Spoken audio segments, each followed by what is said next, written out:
Sveiki visi, kad žiūrite Balsas LT vaizdo konferencijas. Tęsime vaizdo konferencijų ciklą pokalbis su ministru ir šiandien esam Krašto apsaugos ministerijoje, kur kalbame su šios žinybos vadove Rasa Juknevičienė. Sveiki. Labą dieną. Taip, pradėkime iš karto, imkim jauti už ragų. Kadencija jau taip kaip ir į pabaigą. Na, bent jau ta pabaiga matyti labai aiškiai, rinkimų data žinoma. Ir per tą kadenciją bent jau galima turbūt konstatuoti, kad tikrai nepavyko priartėti prie tos seniai deklaruotos išlaidų gynybai ribos, tai yra 2 procentų nuo bendrojo vidaus produkto.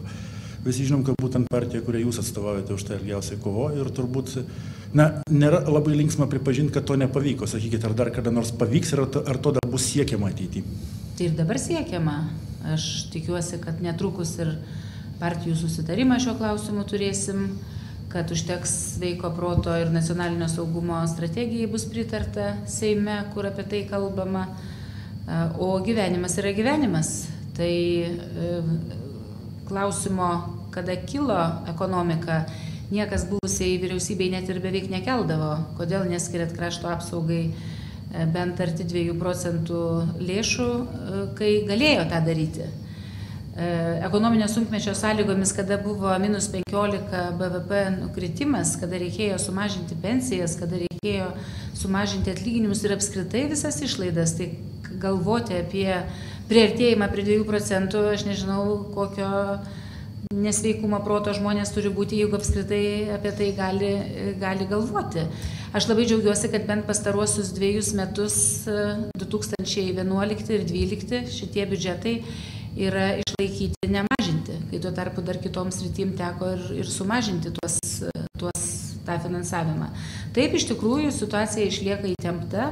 Taip, iš tikrųjų, jeigu nieko artimiausių metų nebus daroma, nebus susitarta ir nebus nors po truputį pagal finansinės išgalės didinamas finansavimas krašto apsaugai, tai po keleto metų tas pasijus jau visų svoriu.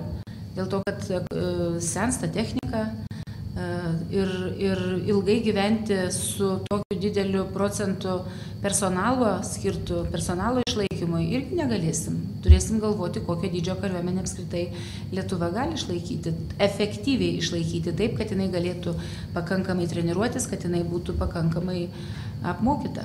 Gyvenam demokratiniai visuomeniai ir tas diktuoja irgi tam tikras sąlygas. Yra apklausos, kuriuose ne visai taip pozityviai atsiliepime apie patį poreikį ginti kraštą. Kai kurie, kad pakankamai nemažas kiekis žmonių sako, kad nenoriu, čia esu piktas, geriau emigruosiu, nieko čia neginsiu. Ar iš tikrųjų jūs manot, kad visuomenė bus psichologiškai greitai pasiruošusi vėl padidinti tas išlaidas ir pritarti tokiam dalykui? Aš manau, kad didėja supratimas. Mūsų darbas pastarosius 2 metus buvo išaiškinti tikrą tiesą žmonėms. Juk jinai buvo slepiama. Mes nustebom, kai prieš gerus porą metų buvo padarytos apklausos ir dauguma žmonių gatvėse pasakė, kad biudžeto didžiąją dalį suvalgo būtent gynyba. Kas yra visiška netiesa. Gynyba išleidžiama visiškai mažoji, pati mažiausia dalis biudžeto arba visų konsoliduotų lėšų, kokias valstybė turi. Taigi mes pabandėm kalbėti apie tai.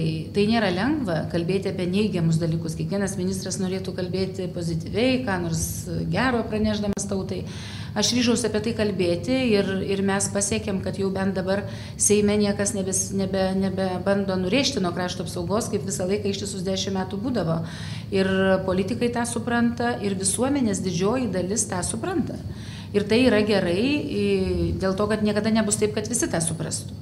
O dėl palaikymo, tai yra kaip tik labai gerų, teigiamų tendencijų. Sakykime, mūsų pačių darytos apklausos parodė, kad labiausiai nusiteikusi dalis visuomenės ginti tėvynę yra būtent jaunimas. Virš 54 procentų jaunų žmonių nuo 18 iki 29 metų pasakė taip.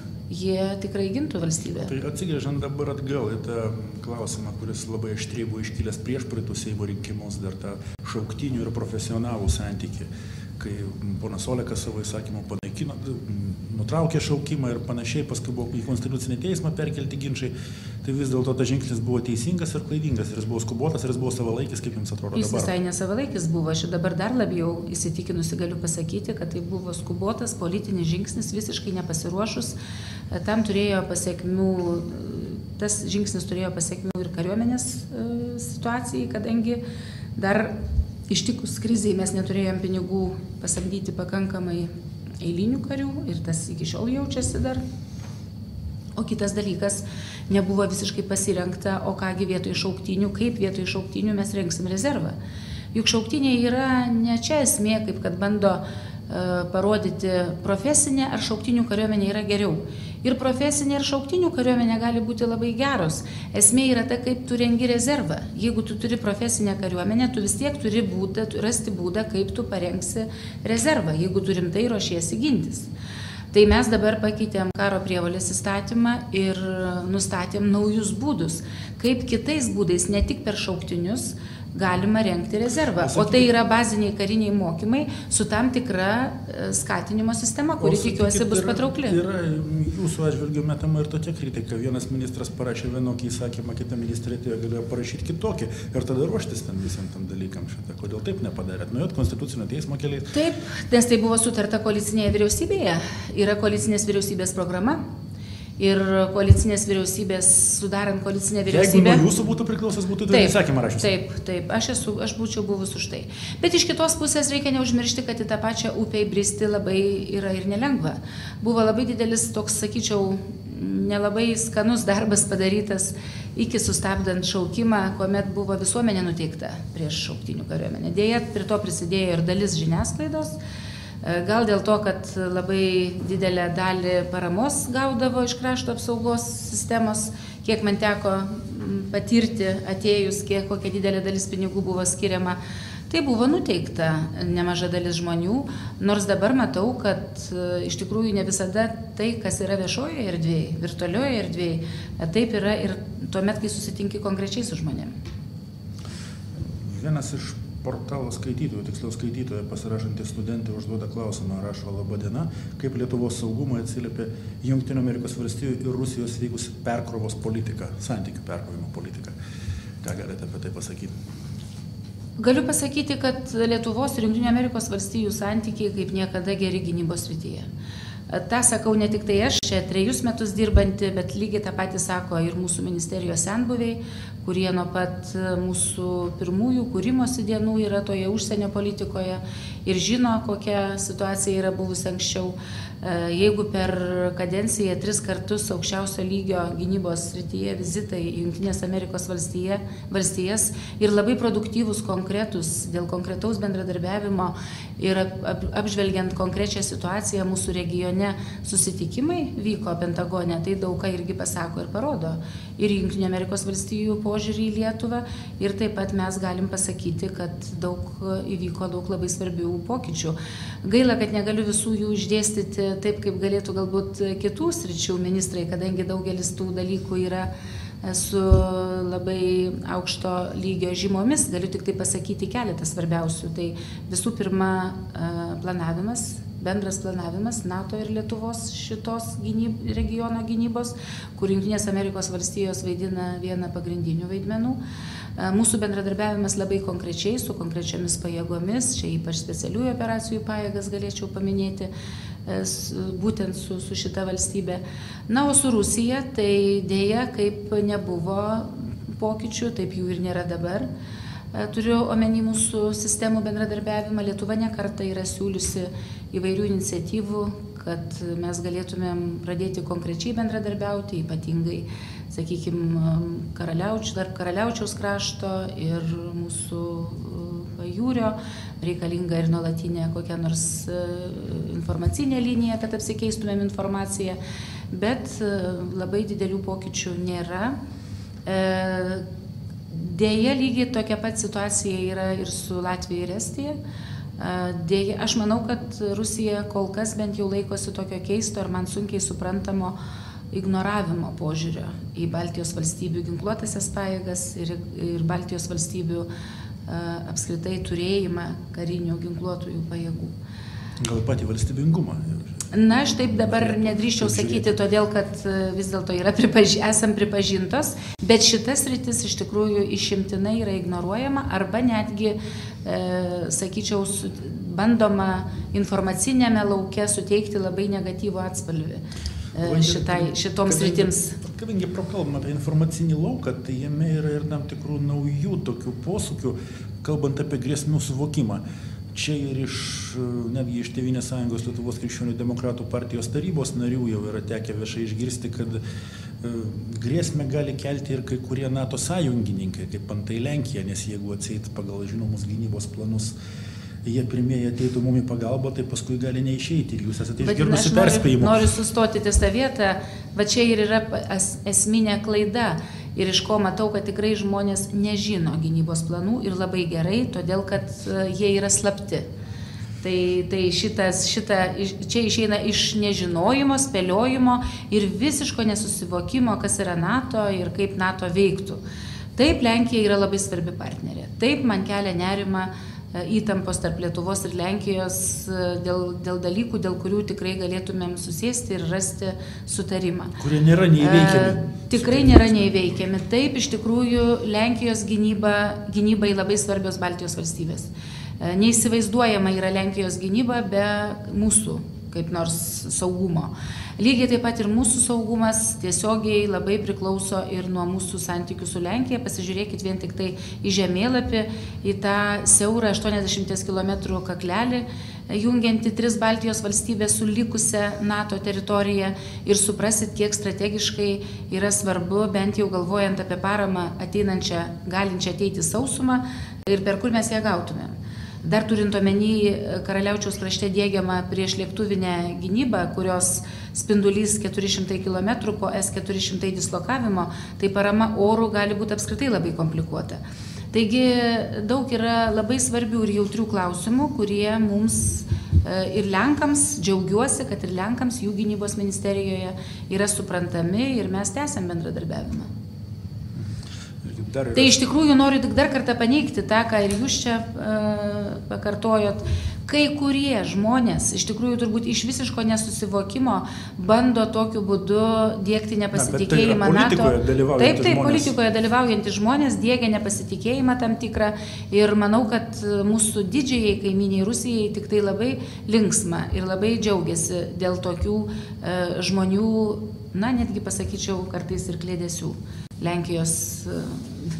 Lenkijos vaidmens, sakykime, kokio nors NATO kontekste, kuris gali būti mums grėsmingas. Vakar atėjo žinios iš Kabulo, iš Afganistano nelabai geros apie koordinuotas atakas išpuolius prieš NATO pajėgas. Ir vėlgi skaitytojų vienas iš klausimų yra, kada Amerika nustos diktuoti Lietuvai, kur siųsti karius ir kada Lietuva nustos kariauti svetimą karą Afganistane. Tai visam šitam kontekste vėlgi jūsų komentaras.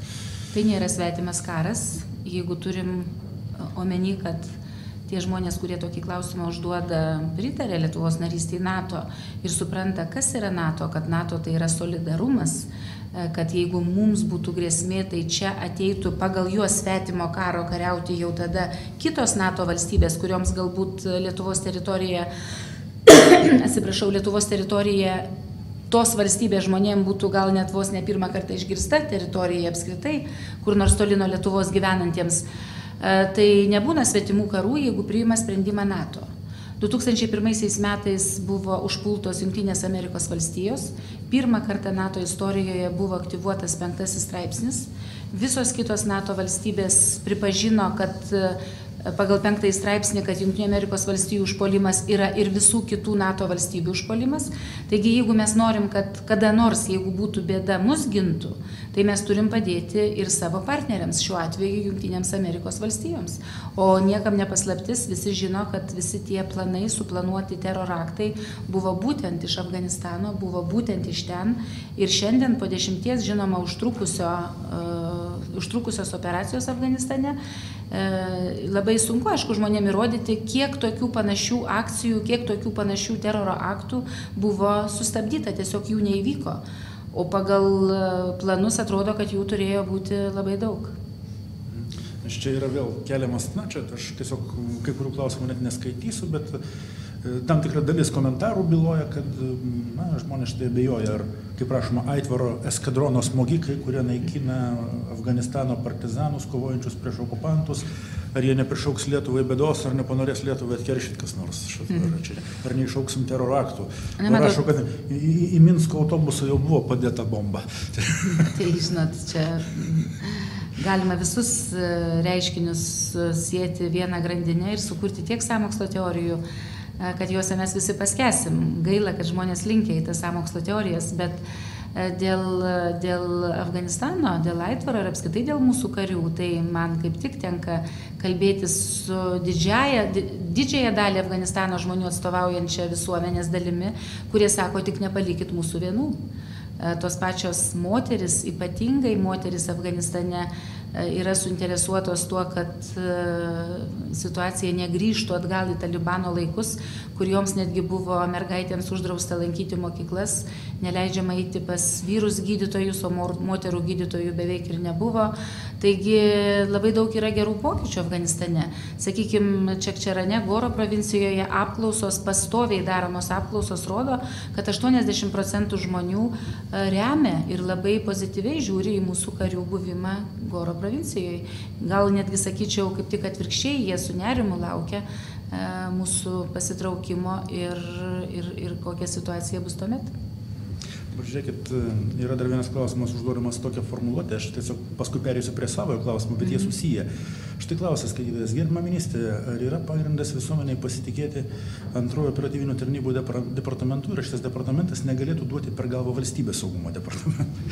Vis dėlto čia atsiribojant nuo žodžio duoti per galvą ar neduoti, bet yra ir vidaus tie politikos aspektai, kuriuose vis tiek vienaip ar kitaip dalyvaujate ir tam tikrą vaidmenį tam garsiajam finansinių nusikaltimų tyrimo tarnybos vadovų nušalinimo skandale suvaidino tiek viena, tiek kita tarnyba. Tai kaip čia visi tie dalykai, ant kiek tobulėja tas visų žinybų koordinavimas Lietuvoje ir parlamentinė kontrolė ir panašiai, kaip jums atrodo?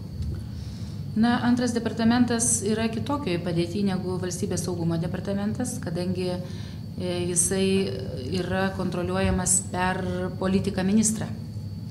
Skirtingai negu valstybės saugumo departamentas, kurio vieta institucinėje valstybės sąrangoje yra, sakyčiau, labai neapibrėžta, savotiška ir tai duoda tam tikrą poveikį arba turim rezultatus tam tikrus. Bet finansinių nusikaltimų tyrimų tarnyba irgi buvo politiko ministro pavaldume. Taip, bet matot, tai tada jau yra atsakomybė, tuo ir baigėsi istorija, kad ministras atsistatydino. Vis tiek tai yra susijęs su jo tam tikrais veiksmais.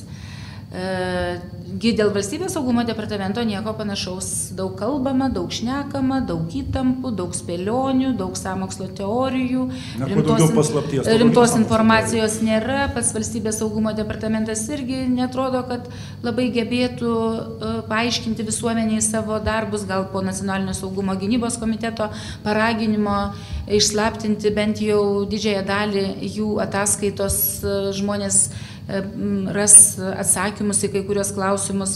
O dėl antrojo operatyvinių tarnybų departamento, tai šitas departamentas dirba labai griežtai pagal nustatytas jam pavestas funkcijas. Tai nieko bendro neturi su valstybės saugumo departamento funkcijomis dažniausiai, kadangi valstybės saugumo departamentą aš matau ir ateityje jo kryptį daugiau kaip kontržvalgybinę. Antrasis operatyvinių tarnybų departamentas didžiąją dalį savo veiklos sieja su žvalgyba ir būtent karinė žvalgyba, tam tikra kryptimi, kurią tas kryptis suformuluoja politikai ir mes kartu su NATO, žinau, kad kartu su NATO jie atlieka labai svarbias funkcijas ir uždavinius ir duoda labai konkrečius rezultatus ir produktus. Kontržvalgyba, tiek kiek susisiekia jų veikla, kiek yra svarbi jų veikla valstybės viduje, jinai yra griežtai susijusi tik su krašto apsaugos sistema. Jie atlieka kontržvalgybą, reiškia, žiūri, kaip veikia viduj procesai, kaip vyksta tik krašto apsaugos sistemoje. Ką tai reiškia? Tai reiškia, kad jie stebi, kiek užsienio įvairios tarnybos gali įtakoti, arba jeigu taip jau paprastai kalbant, verbuoja ar neverbuoja, ar bando ištraukti informaciją iš krašto apsaugos sistemos. Antras dalykas - korupciniai įvairūs nešvarūs dalykai, jų yra pareiga, bet tai yra susiję, dar kartą kartuoju, su krašto apsaugos sistema. Aš labai griežtai žiūriu ir kad šitas departamentas jokių būdų nebūtų įtrauktas į jokią politinę veiklą, kad jisai neišeitų savo veiksmais už tų rėmų, kuriuos numato jiem įstatymas. Ir todėl bet kokios insinuacijos apie šito departamento veiklą, kokią nors... Ir neprašote, kad departamento pareigūnai atneštų jums politinių oponentų pokalbius? Jie taip ir negalėtų daryti, jie taip ir nedarytų, netgi taip ir kas nors paprašytų. Aš dėl to esu visiškai rami. Ir pasikeitus ministrams, atėjus kitiems ateityje kada nors, aš tikiu, kad šitie žmonės jau tokį lygį yra pasiekę, kad jie to niekada nedarytų. Supratau, žiūrėkit, anksčiau yra tokia nuomonė, kad anksčiau buvot labai aktyvi politikė, labai kovinga. Dabar tarsi kažkur, štai, esat savo ministrė, tarsi garbingai tremty, priimat paradus, mažiau kišatės į vidaus politikos peripetijas, bent jau viešai. Kaip jūs tą pakomentuotumėte? Ar jaučiatės garbingo tremty, kaip apie jūs? Tikrai ne. Nežinau, kodėl taip kas nors gali kalbėti. Aš dirbu labai atsakingą, svarbų darbą, dėkoju likimui, kad man davė tokią galimybę padirbėti būtent krašto apsaugos ministerijoje ir vyriausybėje apskritai. Dabar nuėjus į Seimą ir matydama kolegas, kurie, na, gal kartais ir nelabai, turėdami laiko per daug skaityti laikraščius, žiniasklaidą, kartais supranta politiką labai siaurai. Aš politiką suprantu kaip mūsų valstybės sėkmę. Aš dalyvavimą politikoje suprantu kaip ir konkrečius darbus daromus mūsų valstybėje. Taigi, būnant vyriausybėje, iš tikrųjų yra labai daug darbo ir labai daug dalykų, kuriuos tiesiog reikia padaryti. Ne tiek apie juos kalbėti, bet kiek padaryti. Gal opozicija turi kitokią privilegiją. Daugiau kalbėti ir vien tik tai žodžiais tą politiką daryti. Tai gal todėl toksai ir įspūdis susidaro. O be to kiekvienas turi daryti savo darbą. Jeigu yra VSD reikalai arba jeigu yra vidaus reikalų ministerijos reikalai, tai tikrai tą turi darbą daryti tie, kurie yra atsakingi už tuos darbus. Supratau, gerai, pabaigai klausimas apie tai, kadangi kaip nuo ko pradėjome, kad kadencija yra tarsi pabaiga, vis dėlto yra ir sėkmės, ir nesėkmės, tarkim. Yra ten tie dalykai, kurie galbūt yra paveldėti iš praeitos vyriausybės, ten tas garsusis laivų pirkimas, kuris buvo pateikiamas kaip didžiulė Lietuvos nesėkmė ir praradimas. Štai skaitytojas kelia klausimus, kiek už 200 milijonų buvo galima nusipirkti Džiavelinų arba ten ukrainietiškų tankų, kaip jis rašo. Ne viską pavyko taip paimti ir ištaisyti, kaip aš suprantu, ar galima buvo anuliuoti kažką apskritai. Ką galėtumėt pripažinti iš to, ko vis dėlto nepavyko padaryti, ką būtų norėjus padaryti daugiau? Na, žinoma, norėjau, nuo ko jūs ir pradėjot. Būčiau norėjusi, kad nebūtų krizės ir kad krašto apsaugai būtų skirtas didesnis finansavimas ir kad būtumėm galėję sukurti pajėgumus, kurie būtų... Tas, kas nuo manęs priklauso, manau, kad darėm viską, ką galėjom. Gal dabar turiu kitokią, jau žymiai didesnę patirtį. Ir dar kartą tik įsitikinau, kaip svarbu kiekviename darbe yra patirtis. Pirmoji kadencija, pirmas kartas vyriausybėje ir čia ministerijoje, žinoma, atėmė tam tikrą dalį laiko susipažįstant su situacija ir sudėliojant tuos prioritetus. Tuo labiau, kad pirmą pusmetį apskritai ateini praktiškai vienas. Net komandos savo negali susiformuoti, tokios, su kuria galėtum jau dirbti visą jėgą. Tam irgi prireikė daugiau kaip pusmečio. Atėjus naujam kariuomenės vadui, žinoma, tada jau pasikeitė situacija, galėjom suremti pečius, paremti naujas strategijas ir džiaugiuosi 2011 metais, kuomet Lietuvai apskritai, pakeitėm Lietuvos gynybos strategiją. Iš tos, kuri buvo įstojusi NATO, kuomet naiviai buvo nutarta, kad mums patiems savo kariuomenės gynybai, savo pačių gynybai praktiškai ir nereikia, o užtenka tik tai turėti pajėgumus tarptautiniams operacijoms. Taigi dabar ginkluotos gynybos koncepcija priimta valstybės gynimo taryboje, visi mūsų operaciniai planai, planavimas kartu su NATO, visiškai, man atrodo, jau beveik be kelių dar kokių nors dokumentų užbaigiam tą darbą, kuomet belieka tik tai įgyvendinti. Kažkada sakėt, kai pradėjo dirbti ministrė, kad jeigu būtų karas, būtų baisu, bet linksma, nes yra daug karinių orkestrų Lietuvoje dabar, tiek pat ar mažiau. Mes labai daug ką pakeitėm ir sutaupėm lėšų, todėl kad dalį žmonių ir nemažą dalį žmonių orkestruose tiesiog sucivilinom. Jie nebėra kariai. Tai kainuoja daug mažiau lėšų. Berods 1,5 milijono litų mažiau kainuoja šiandien orkestrai, negu kad kainavo iki man ateinant čia dirbti. Aš manau, kad tai labai didelis skaičius, bet iš kitos pusės 3 orkestrai, nedideli orkestrai, kurie groja provincijoje, tai yra Alytuj, Kauno negali vadinti provincijai, tiesiog ne Vilniuje, Kaune ir Klaipėdoje, tai paklauskit ten vietos žmonių. Ir jie jums visi didžiąją dalimi pasakys, kad toks orkestrų panaikinimas būtų didelė netektis visam šitam regionui. Jeigu kas nors nori palikti, galvoja, kad tik Vilnius yra žmonių gyvenama vieta, tai labai klysta, aš taip nemanau. Manau, kad visi tie orkestrai atlieka labai svarbų vaidmenį. Iš esmės jie yra 3, netgi ne 5. 2 savarankiški, stiprus dirbantis Vilniui grojantis ir 1 regioninis, iš kurių yra 3 tokie, susidaro 3 padaliniai. Gerai, dar negaliu kai kurių skaitytojų klausimų nepazituoti, kiek Spartanų Lietuvoje skraidančių yra, ar ministrė žino? Visi 3, jie yra paeiliui skraidantis, todėl kad vienas paprastai kaip taisyklė būna remontuojamas, bet taip su visais lėktuvais, ar su civiliniais, ar ne su civiliniais, jisai tam tikrą laiką turi praeiti techninę apžiūrą. Kas nors atsitinka, turi būti remontuojamas, taigi pastoviai vienu metu visi 3 niekada neskraido ir neskraidys. Jie skraido tik tai pakeisdami vienas kitą. Vienas suremontuojamas, tada kitas ateina, paprastai 2 skraido vienu metu, o kitas tuo metu praeina techninę apžiūrą. Supratau, kągi, tai tikėsimės, kad linksma bus ir karo nebus ir su orkestrais ir be jų, ir kad lėktuvai skraidys ir viskas bus gerai. Būtų įdomu toliau pasišnekėti, bet laikas dėja baigėsi, tai ačiū Jums labai už pokalbį ir iki kitų kartų. Ačiū.